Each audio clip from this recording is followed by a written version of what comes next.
Conoce tu increíble nervio pélvico, lo poético, lo científico, lo erótico.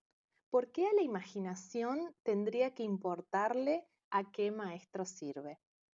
Ian McEwan, Solar. La primavera de 2009 fue espléndida. Me sentía feliz en lo emocional y en lo sexual. Intelectualmente estaba muy motivada y me había vuelto a enamorar. Pero también fue durante esa primavera cuando poco a poco empecé a darme cuenta de que algo dentro mío funcionaba muy mal. Tenía 46 años y una relación amorosa con un hombre con el que me llevaba estupendamente bien en varios aspectos.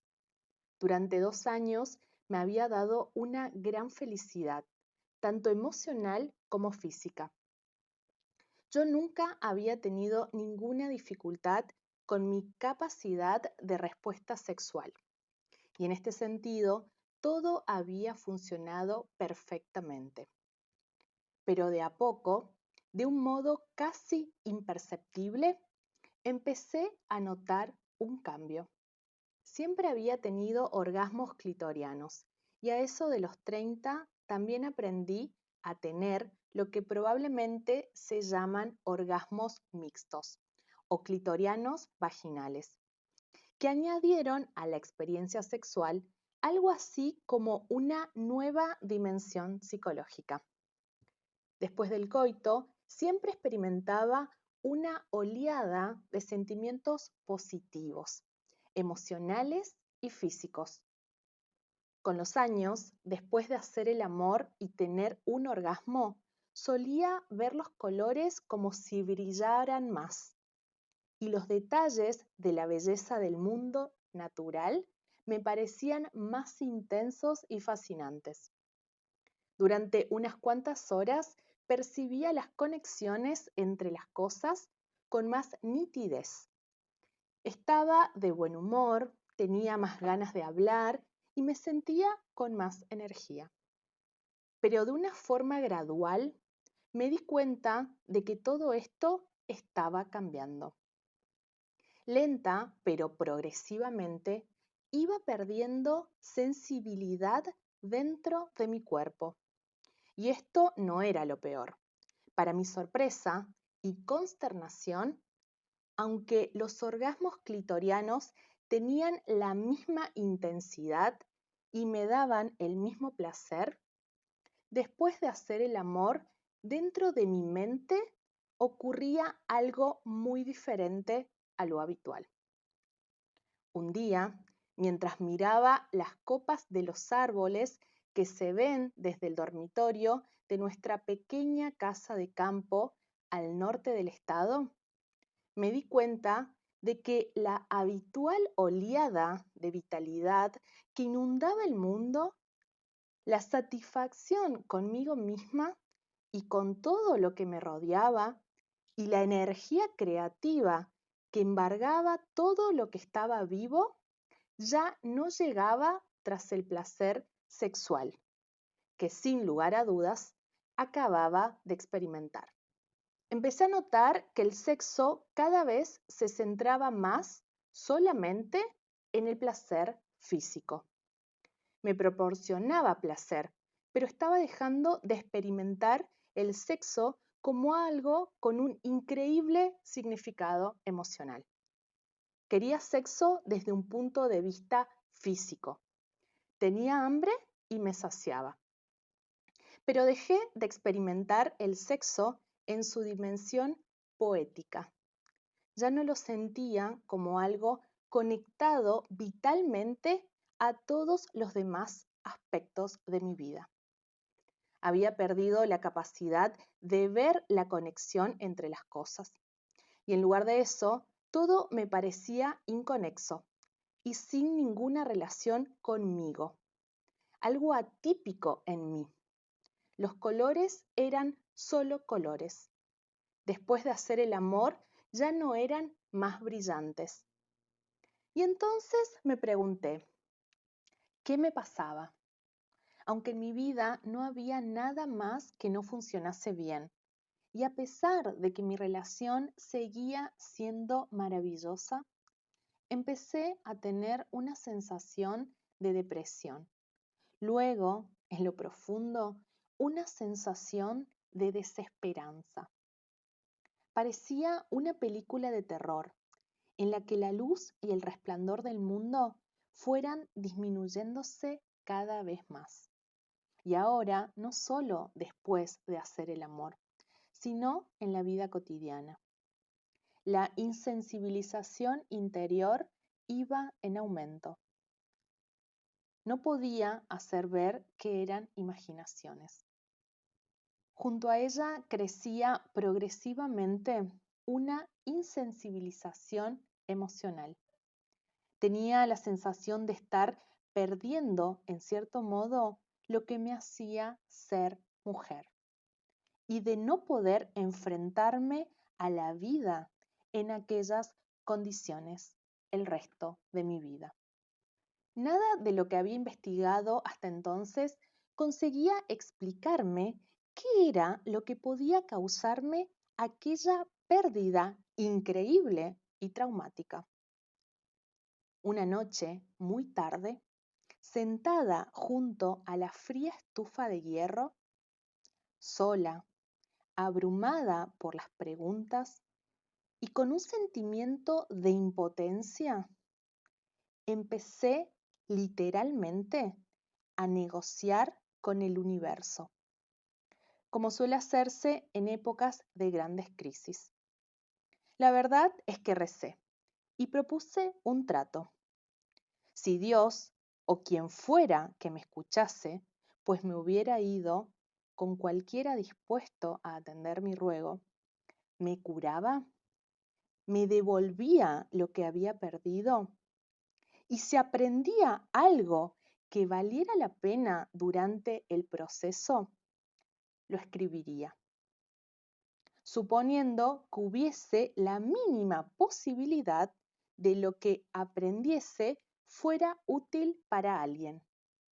Con un gran pesar en mi corazón, temiendo oír que nada podía hacerse por mí, pedí una cita con mi ginecóloga, la doctora Débora Quadi. Y tuve mucha suerte, porque la doctora Quadi es una de las poquísimas profesionales especializadas en las partes del cuerpo femenino que, según se demostró más tarde, yo tenía afectadas. Problemas en el nervio pélvico. La doctora Quadi es una mujer encantadora, de unos 40 años, con una melena risa y castaña, que le llega hasta los hombros. Su rostro denota un cierto cansancio y una actitud receptiva hacia el dolor de los demás. Debido a su especialidad, los trastornos del nervio pélvico femenino y en particular una de sus variantes que va acompañada de dolor, que afortunadamente yo no sufrí, llamada vulvodinia. A medida trata a mujeres con una amplia gama de dolencias. Por esta razón, es una persona excepcionalmente prudente y compasiva.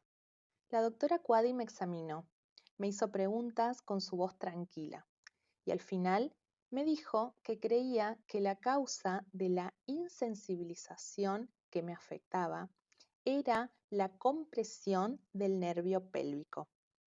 En aquel momento sentí tanto pánico por el hecho de estar perdiendo las dimensiones emocionales de mi vida y mi sexualidad. Y me aterrorizaba tanto la idea de perder todavía más. La doctora me llevó a su oficina privada. Allí, además de intentar tranquilizarme, me mostró dos imágenes de Netter, unas ilustraciones anatómicas a todo color muy bien dibujadas. Frank Netter era un ilustrador médico de mucho talento, cuyos dibujos de diferentes partes del cuerpo humano son unos clásicos visuales. Los utilizaban neurólogos, ginecólogos y otros especialistas como apoyo cuando quieren explicar realidades médicas abstractas a sus pacientes de un modo muy gráfico. En el primer dibujo se veía cómo los nervios pélvicos femeninos se ramificaban a partir de la base de la médula espinal. En otro se veía cómo una de las ramificaciones que se originaba en el clítoris y en el nervio dorsal y clitoriano dibujaba un elegante arco hasta alcanzar la médula espinal, mientras otras ramificaciones que se originaban en la vagina y también en el cervix se curvaban sinuosiamente. Las ramificaciones nerviosas del clítoris y la vagina iban hacia el nervio pudendo y la ramificación nerviosa que se originaba en el cervix llegaba hasta el nervio pélvico, de mayor tamaño. Como supe más adelante, toda esa complejidad significa que las mujeres tenemos diferentes zonas en la pelvis desde donde pueden producirse orgasmos. Y todas estas zonas están conectadas con la médula espinal y después con el cerebro. La doctora Quaddy sospechaba que mi problema era una compresión espinal de una de las últimas ramificaciones, pero me quiso asegurar que teniendo en cuenta las conexiones nerviosas femeninas e independientemente del grado de compresión espinal que sospechaba que yo sufría, nunca perdería la capacidad de tener un orgasmo con estimulación del clítoris. Mínimamente consolada, me marché del consultorio con una cita para hacerme una resonancia magnética y un informe médico para el doctor Jeffrey Cole. Conocí al doctor Cole en el Kessler Institute de Rehabilitación en Orange, Nueva Jersey. El doctor Cole forma parte del equipo directivo del instituto y es un hombre tranquilo, con un humor discreto y unos modales algo anticuados y tranquilizadores. Miró mis primeros rayos X, observó mi postura de pie frente a él y escribió rápidamente una receta para una espantosa faja negra. Al cabo de 2 semanas volví a ver al doctor Cole en una segunda visita de seguimiento. Las azaleas estaban en flor. Todavía estábamos en los días más bonitos de la primavera, pero yo, sentada en el asiento trasero de un abollado taxi que se dirigía a toda prisa a uno de los barrios residenciales, estaba a punto de desmayarme. Además, estaba muy incómoda, ya que hacía 2 semanas que llevaba puesta la faja que me habían prescrito. La faja me cubría desde las caderas hasta el comienzo de las costillas, de modo que tenía que sentarme completamente recta. Estaba aterrada, pensando en lo que el doctor Cole tendría que decirme, puesto que sabía que él ya tenía los resultados de la resonancia magnética. El doctor Cole me informó que según demostraba la resonancia, yo sufría una enfermedad degenerativa de la parte baja de la columna vertebral. Mis vértebras se desmenuzaban y se comprimían entre sí. Me sorprendió mucho, pues nunca había tenido dolor ni ningún problema en la espalda. Me dejó asombrada cuando me mostró los otros rayos X que me había hecho durante la última cita. No cabía ninguna duda, ni la posibilidad de una mala interpretación. sobre las vértebras L6 y S1, en la parte más baja de la espalda, mi columna vertebral parecía una torre de piezas como las que construyen los niños, que en cierto punto, exactamente a mitad de camino de la línea central, se hubiera derrumbado, de modo que la mitad de cada una de las vértebras se tocaban con la siguiente, pero la otra mitad quedaba en el aire. Me vestí y me senté en el despacho del doctor Cole, quien me sometió a una entrevista inesperadamente dura y directa.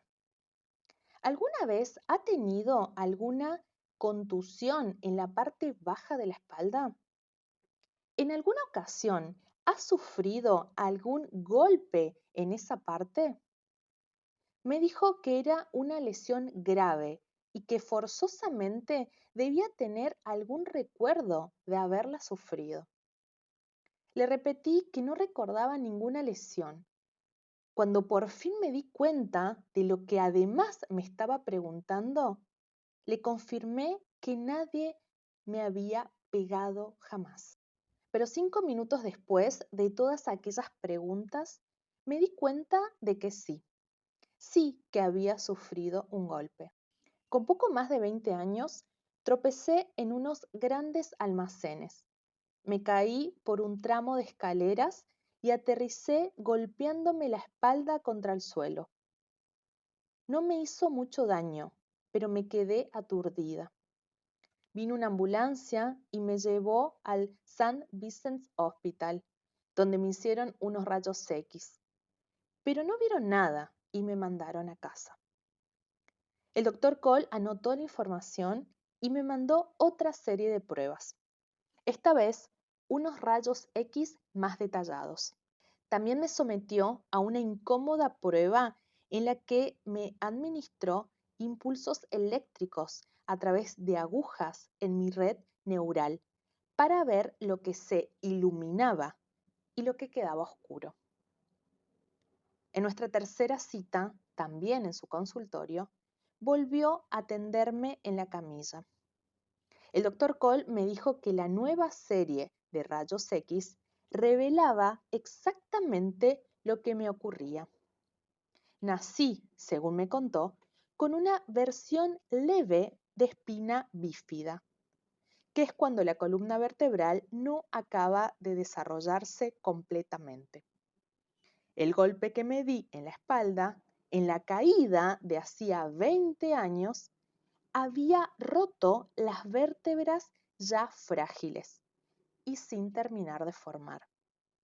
Con el paso del tiempo, mi columna se había desviado notablemente alrededor de la lesión, que ahora presionaba una de las ramificaciones del nervio pélvico, una de las que la doctora Cuadi me mostró en las ilustraciones de Netter, concretamente la que terminaba en el canal vaginal. El doctor me dijo que me podía considerar afortunada por no haber sufrido ningún síntoma hasta aquel momento. Teniendo en cuenta la gravedad de la lesión, podía dar las gracias a pesar de la creciente insensibilización por no haber sentido dolores. Al parecer, por mucho que me desagradara la gimnasia, toda una vida haciendo ejercicio, aunque fuera a regañadientes, me había fortalecido la espalda y el abdomen, lo bastante para que hasta entonces no se hubiera manifestado otros síntomas peores. Pero el tiempo había hecho su trabajo. Cuando las dos secciones de la columna se desalinearon, el nervio pélvico quedó atrapado y comprimido, y las señales de una de sus múltiples ramificaciones se bloquearon sin poder ser transmitidas al cerebro a través de la médula. Los impulsos neurales de esa parte de mi cuerpo se habían quedado oscuros. Me pregunté si eso tenía algo que ver con cómo me sentía o no me sentía después de mantener relaciones sexuales. Pero me daba demasiada vergüenza preguntárselo. El doctor me dijo que para alinear las vértebras y liberar la presión sobre el nervio, tendría que considerar la posibilidad de una operación quirúrgica. Después de haber caminado delante del doctor para que comprobara que mi forma de andar no me había afectado a las piernas, y después de que me midiera los hombros para asegurarse de que estaban bien equilibrados, le mencioné. Tal vez en parte para asegurarme con una segunda opción, que la doctora Quadi me había asegurado que los orgasmos clitorianos no se verían afectados, a pesar de que la ramificación del nervio pélvico lesionado no se recuperara nunca. El doctor lo confirmó. Si la lesión afectara a la ramificación clitoriana de la red, ya se hubiera visto. Si esa ramificación no había quedado afectada, era gracias a las características de mis conexiones nerviosas. Y entonces el doctor me explicó lo siguiente, sin darle más importancia. Cada mujer tiene sus propias conexiones. Los nervios de algunas mujeres tienen más ramificaciones en la vagina. En otras mujeres se ramifican más en el clítoris. En algunos casos se ramifican más en el perineo o en el cuello uterino. Esto explica algunas de las diferencias en las respuestas sexuales femeninas. Me quedé tan sorprendida que casi me caigo de la camilla. ¿Era eso lo que explicaba los orgasmos vaginales y los orgasmos clitorianos? ¿Las conexiones neurales?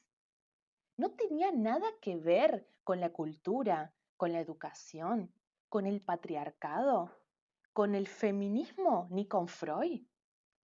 Hasta en las revistas para mujeres, las variaciones en la respuesta sexual femenina solían describirse como si se debieran fundamentalmente a un factor emocional o al acceso a las fantasías o al rol adecuados o a la educación durante la niñez o al sentimiento de culpa o de liberación o a la habilidad de la pareja.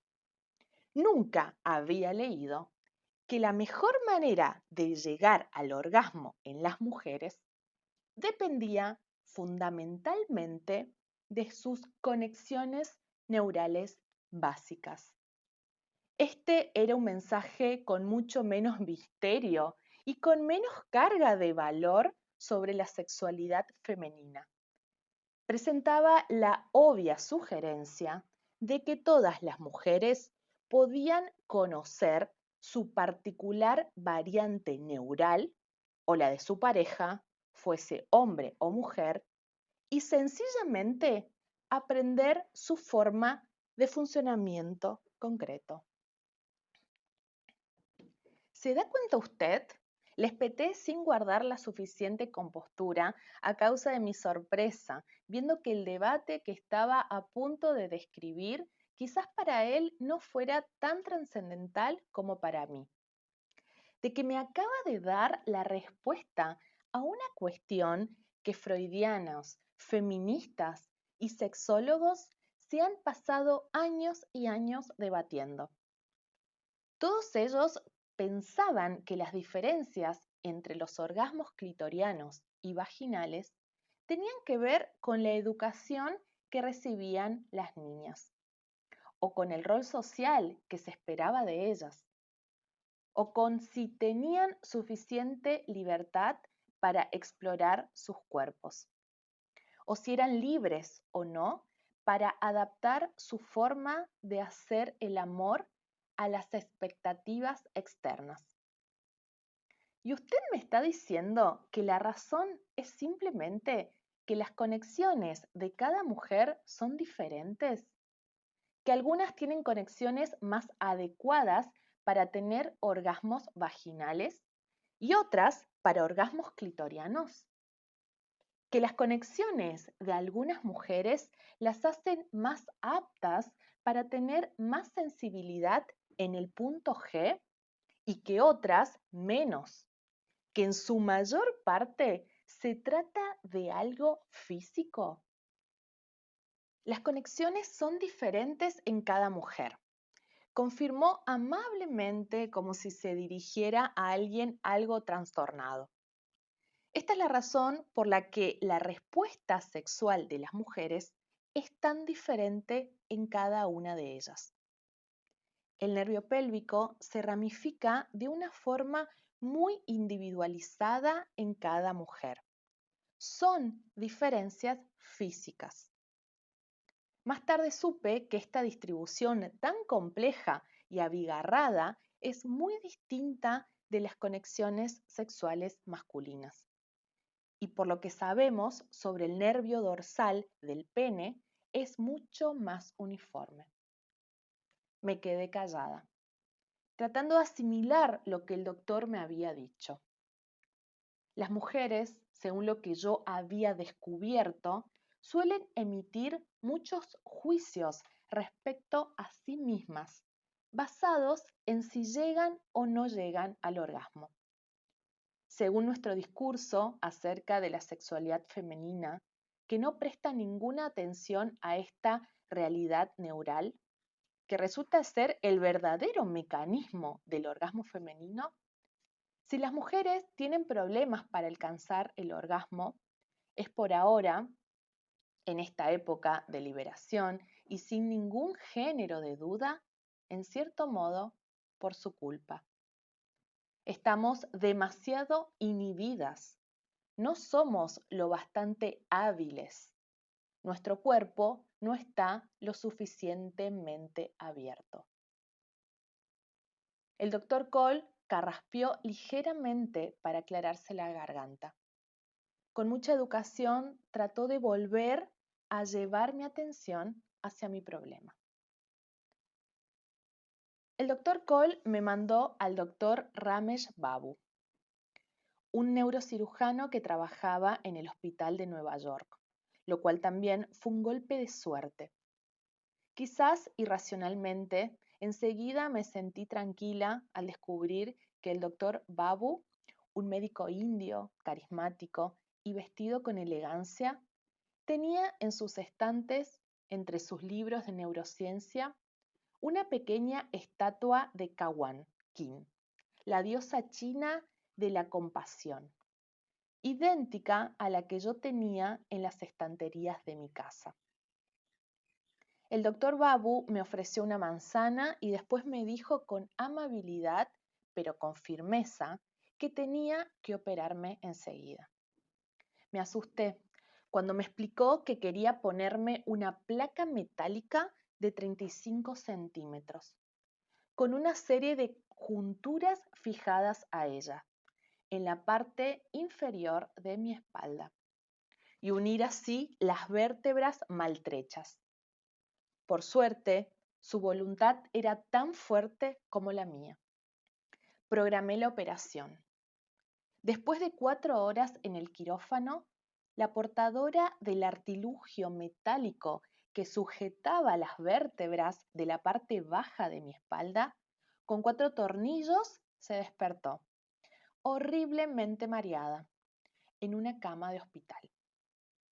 Tenía una cicatriz vertical que atravesaba mi espalda de arriba abajo y que mi novio, esforzándose para tranquilizarme, describió como muy del estilo de Nine Inch Nails.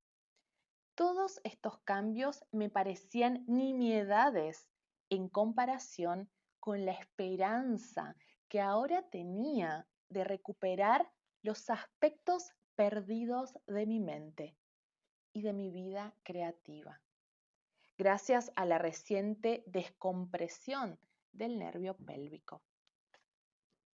Al cabo de 3 meses me dieron permiso para volver a hacer el amor. Me encontraba mejor, aunque no estaba completamente restablecida.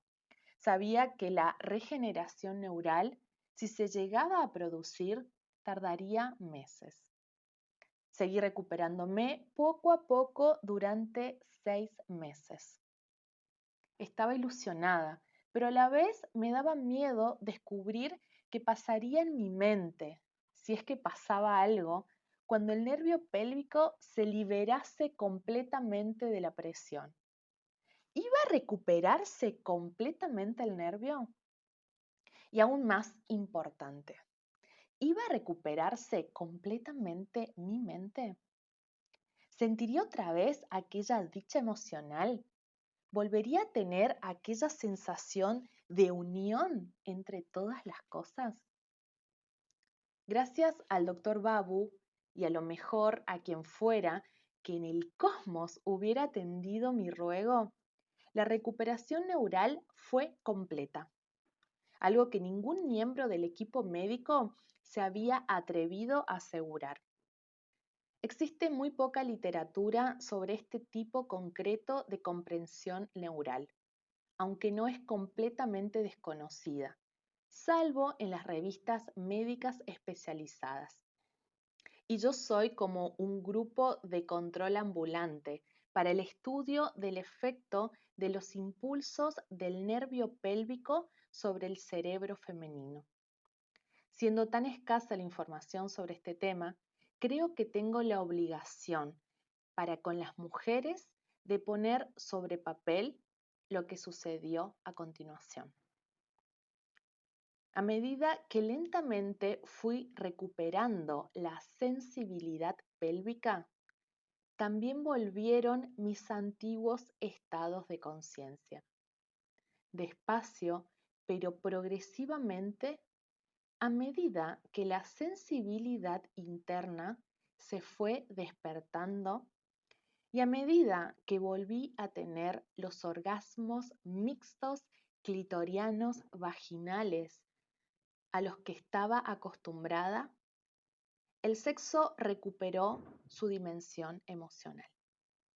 Para mí, la recuperación sexual fue como la transición que se produce en El Mago de Oz, donde Dorothy pasa de un Kansas en blanco y negro al colorido y mágico Oz. Poco a poco, después de los orgasmos, volví a ver otra vez la luz que envolvía el mundo que me rodeaba. Empecé a notar de nuevo que después de hacer el amor me invadía una oleada de sociabilidad y tenía ganas de hablar y reír. Gradualmente experimentaba otra vez aquella sensación de profunda unión emocional, de euforia creativa postcoital, de dicha conmigo misma y con mi pareja, de confianza y locuosidad, y la sensación de que todo estaba bien en lo existencial, algo que creía que había perdido irremisiblemente. Otra vez empezaba a tener, después de hacer el amor, la sensación de una gran interconexión, a la que los poetas y pintores del romanticismo se referían como lo sublime, el sentido de una dimensión espiritual que une todas las cosas, indicios de que todas las cosas resplandecían. Eso, para mi inmensa felicidad, volvió. Me bastaba con volver a vislumbrar todo eso de vez en cuando. Conservo un recuerdo de estar otra vez en la pequeña habitación del primer piso de mi casa de campo. Mi pareja y yo acabábamos de hacer el amor.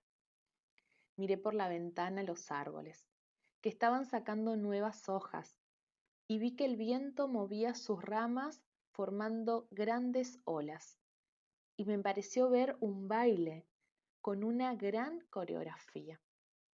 La hierba moviéndose, las ramas balanceándose, los pájaros cantando desde lugares ocultos por las sombras que se proyectaban. Todo parecía estar otra vez en mutua comunicación. Pensé, he vuelto. A partir de esta experiencia nació un viaje. Entender lo que había pasado en mi mente y entender mejor el cuerpo y la sexualidad de las mujeres. Durante los 2 años siguientes aprendí mucho más de lo que hasta entonces sabía sobre el nervio pélvico femenino, lo cual no era difícil porque, como la mayoría de las mujeres, no sabía nada de nada. Y resulta que, en según qué aspectos, es el secreto de todo lo relacionado con la propia feminidad. Cuando utilizo el término vagina en este libro, le doy un significado algo distinto al que tiene en su definición técnica. El significado médico de vagina es solo el introito, la entrada vaginal, una de las muchas palabras inadecuadas relacionadas con este tema. Utilizo este término salvo que indique lo contrario, refiriéndome a algo para lo que nosotras, curiosamente, no tenemos ninguna palabra. O sea, para el órgano sexual femenino en su totalidad, desde los labios hasta el clítoris, el introito y la entrada del útero. Incluso definiéndola de este modo más inclusivo, tendremos a pensar en la vagina en términos limitados. Las partes que podemos ver y tocar en la superficie de nuestro cuerpo, entre las piernas, o sea, la vulva, los labios menores y el clítoris. Y las partes que podemos tocar cuando exploramos el interior de nuestro cuerpo con los dedos, el canal vaginal. Nos hemos hecho una idea completamente errónea de la vagina al restringir nuestro conocimiento sobre ella a esas partes superficies de la piel y esas membranas interiores. La vulva, el clítoris y la vagina solo son las partes más superficiales de lo que realmente nos pasa. La verdadera actividad se produce en una profundidad mucho mayor y de forma mucho más compleja que esas superficies que podemos tocar. La vulva, el clítoris y la vagina se entienden mucho mejor si las consideramos la superficie de un océano plagado de brillantes redes de luces submarinas. Las vías neurales intrincadas y frágiles, tan variadas como mujeres existen. Todas esas redes envían constantemente sus impulsos a la médula espinal y al cerebro, que a su vez mandan nuevos impulsos de vuelta a través de otras fibras en los mismos nervios para producir diferentes efectos. Este denso conjunto de vías neurales se extiende por toda la pelvis, a mucha más profundidad de la piel exterior de la vulva que a la piel interior de la vagina. Aunque esto último tampoco es médicamente muy correcto, la piel interior de la vagina se llama membrana mucosa o mucosa, uno de los múltiples y desagradables términos de los que disponemos para referirnos a algo tan bello. En las imágenes de Netter en línea podrás ver que la magnífica y complicada malla de vías neurales está conectada a la médula espinal. Estas vías neurales se iluminan constantemente, tal como dicen los neurólogos, debido a los impulsos eléctricos, según lo que les ocurra al clítoris, la vulva y la vagina. Permitime usar una segunda metáfora. Imagínate que encuentras una maraña de algas al borde de la playa y que la recoges con tus manos. La parte más pesada se queda enredada en la arena, pero algunas hebras se extienden verticalmente. La malla neural tiene esa misma forma. Parece una madeja enredada de cientos de miles de hilos dorados que se hubiera extendido verticalmente. La masa se concentra en la pelvis, pero las numerosas hebras de la red se extienden verticalmente hacia la médula espinal y el cerebro. Los podés ver en las imágenes de Netter 3093. En las personas, el nervio pélvico se diversifica ramificándose a partir de las vértebras sacras 4 y 5 o S4 y S5, que son las vértebras de la parte inferior de la espalda. A partir de allí vuelve a ramificarse en las tres largas vías neurales que he mencionado antes, que se extienden por toda la pelvis. Una se origina en el clítoris, otra en las paredes de la vagina y una tercera en el cervix.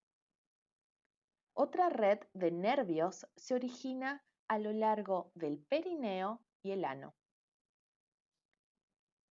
Una de las múltiples cosas increíbles sobre nuestro increíble nervio pélvico y sus bellas y numerosas ramificaciones es que, como hemos visto, es completamente diferente en cada mujer que existe en la Tierra. No hay dos mujeres iguales. Como verás en las imágenes de Netter, la red neural pélvica femenina es sumamente compleja. Su tremenda complejidad es una de las razones que explica que haya tanta variabilidad en las conexiones sexuales de las mujeres. En cambio, la red neural pélvica masculina, que concluye en una parrilla de vías neurales comparativamente muy regular, casi esquemática, un círculo de placer alrededor del pene, parece que es mucho más simple. La mayor complejidad neural sexual de las mujeres se debe a que nosotras tenemos no solo la parte sexual, sino también la parte reproductiva, el cuello uterino y el útero, de lo que los hombres carecen. Las redes neurales que se extienden desde la pelvis femenina hasta la médula espinal son mucho más numerosas que las que se extienden desde las redes en el pene hasta la médula espinal. Puedes verlo en las imágenes de Netter, tituladas Inervación de los genitales externos y Perineo, inervación de los órganos reproductivos femeninos e inervación de los órganos reproductivos masculinos. Está claro que la red neural femenina es mucho más difusa que la masculina y que en ella suceden muchas más cosas. En las mujeres hay una madeja de actividad neural al final del útero, en las paredes de la vagina, al final del recto, al final de la vejiga, en el clítoris y a lo largo del perineo. En la pelvis masculina se distinguen muchas menos madejas de actividad neural. El perineo es la piel entre el ano y la vagina. Permítaseme hacer hincapié en que una red neural sexual completa y distinta se origina precisamente aquí, en el perineo. Y es esta la red neural sexual la que, como dijo alarmado un médico que leyó este capítulo, suele cortarse durante la episiotomía en los partos difíciles. Tal como dije en Misconception, en América y Europa Occidental se realizan habituales episiotomías en partos normales que serían innecesarias si no fuese por razones económicas que tienen que ver con ahorrar tiempo en los hospitales y por la presión de los pleitos. No es ninguna sorpresa que en América y Europa Occidental muchas mujeres digan que sus sensaciones sexuales han disminuido después de los partos, sobre todo si se les ha practicado una episiotomía. A pesar de que los hospitales y los médicos casi nunca las informan de que la episiotomía va a cortar un sistema nervioso sexual. Observando las imágenes de las redes neurales de Netter, así como las ilustraciones incluidas en este libro, puede verse que las mujeres están diseñadas para recibir placer y experimentar múltiples orgasmos a partir de caricias hábiles y presiones rítmicas de todo tipo sobre muchas partes de su cuerpo. El modelo pornográfico de relación sexual, incluido nuestro modelo cultural y convencional de relaciones sexuales, que se caracteriza por ser rápido, dirigido a un objetivo, lineal y centrado en la estimulación de solo una o dos partes del cuerpo de la mujer, no funciona en muchas mujeres, o por lo menos no funciona de un modo profundo, puesto que solo participa una parte muy superficial de todo el potencial de los sistemas de respuesta sexual neurológica de las mujeres. En algunas mujeres es en el clítoris donde se origina una gran cantidad de vías neurales, por lo que su vagina está menos inervada, es decir, tendrá menor densidad de nervios. A las mujeres que pertenecen a este grupo les gustará la estimulación del clítoris y la penetración no les proporcionará tanto placer. Algunas mujeres poseen muchas más inervaciones en su vagina y son las que llegan al clímax fácilmente con la penetración. Otras mujeres tienen muchas terminaciones nerviosas neurales en el perineo o zona anal. En este caso, les gustará practicar el sexo anal e incluso podrán llegar al orgasmo con este tipo de estimulación, mientras que habrá mujeres con unas conexiones diferentes a las que esto les dejará completamente frías o incluso les parecerá doloroso. En algunas mujeres, las conexiones neurales pélvicas se hallarán más cerca de la superficie, lo cual les será más fácil llegar al orgasmo. En otras mujeres, las conexiones neurales estarán situadas a una mayor profundidad en su cuerpo, lo cual significa que tanto ellas como sus parejas deberán ser más pacientes e imaginativas, puesto que el clímax es algo más esquivo. No hay ninguna duda que la cultura y la educación desempeñan un papel en cómo llegamos al clímax y de qué manera pueden influir en la facilidad con la que llegamos al orgasmo, pero no lo explican todo. Este discurso hace que muchas mujeres carguen con un gran sentimiento de culpa y una vergüenza innecesarios, o por el contrario, según sus gustos, se sientan algo pervertidas. ¿Crees que estás abusando de tu pareja porque a diferencia de su última novia, tú necesitas sexo oral extra?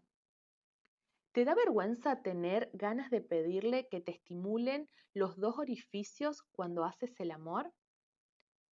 ¿Te parece que tardas mucho en llegar al orgasmo o incluso que a veces no hay manera de lograrlo? Hey, quizás no tenga nada que ver con que tu abuela se asegurase de que durmieras con las manos sobre la colcha o con aquellas monjas censuradoras de tu colegio. No eres, en absoluto, menos sexual, ni de ningún modo estás más inhibida que la última pareja de tu novio. Sea lo que sea que te apetezca y necesites en la cama, como mujer que eres y con toda la variabilidad que esto comporta, tus preferencias seguramente son debidas a tus conexiones físicas.